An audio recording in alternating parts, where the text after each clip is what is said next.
if it's Trump, the Trudeau government will have to get ready to try and head off this general tariff on Canada.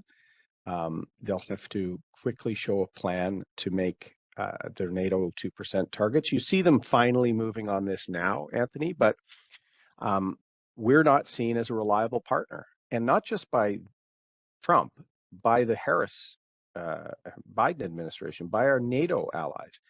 So I think you'll finally see the Liberals waking up to defense. They've had a flurry of announcements on potential submarines to new vehicles, these sorts of things.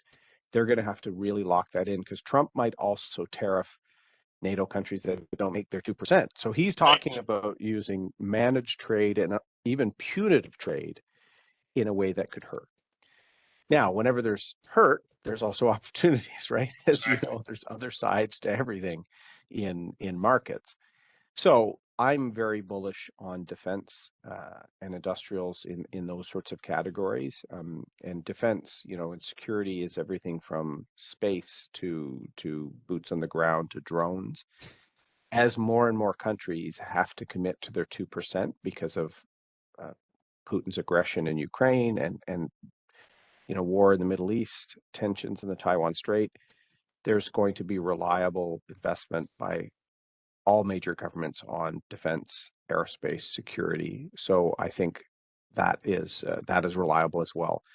Same, I'm quite bullish on cyber. Now, in cyber, there's a lot you have to weigh through, because there's a lot of folks that are just advisors and don't have much, real success or track record. They'll help advise, but solutions are harder. So a lot of due diligence needed on that, but I think that's an area of interest. I'm also a huge booster or fan of investments in agribusiness and food and consumer staples like that.